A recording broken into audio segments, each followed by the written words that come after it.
4 दिन का ये योग सत्संग शिविर का आयोजन चल रहा है।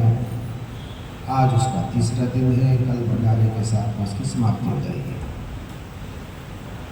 तो इन 3 दिनों में आज तीसरा दिन है।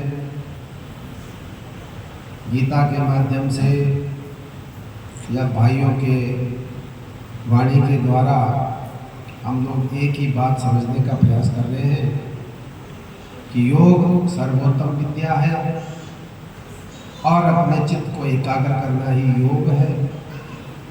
योग के द्वारा हम सब कुछ प्राप्त कर सकते हैं।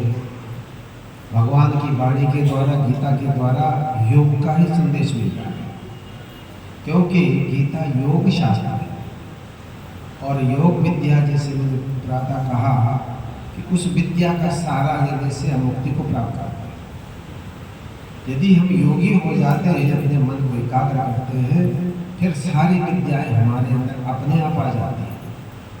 जैसे गुरुदेव बार बार कहा करते थे, तो मैं थोड़ा संकेत योग दर्शन के माध्यम से आपको देता हूँ। कल परसों दिया है, थोड़ा विषय क्लिष्ट है, कठिन होता है योग के बातों को समझना, लेकिन समझना पड़ता है साधक को। गुरुदेव ने अपने जीवन में हम लोगों को उन्हीं योग के सिद्धांतों को पढ़ाया, बताया प्रवचनों के द्वारा और समझाने का प्रयास किया कि योग के वास्तविक स्वरूप को समझो और कैसे चलना है वो गुरुदेव बताते हैं।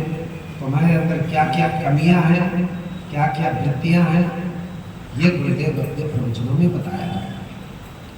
गुरुदेव योग दर्शन के माध्यम से ही अपने शिक्षा को देते थे, पुष्टि करते, क्योंकि योग दर्शन सबसे ज़्यादा प्रैक्टिकल ग्रंथ है। पतंजलि जी का जो योग दर्शन है वो मुक्ति का सटीक मार्ग है। इसलिए हमारे गुरुदेव यही इन्हीं विषयों पर चर्चा करते थे, इन्हीं विषयों पर व्याख्यान देते थे। कठिन जरूर होते थे, लेकिन कोई व्यक्ति धीरे धीरे गुरुदेव के प्रवचन को सुनता रहता है। गुरुदेव के जो ग्रंथ हैं, सिद्ध योग नाम की पत्रिका निकलती है और गुरुदेव के योग सिद्धांत हैं।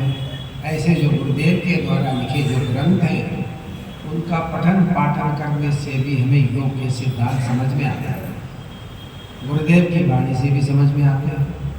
आज आप इंटरनेट खोल लो, गुरुदेव भगवान की वाणी का श्रवण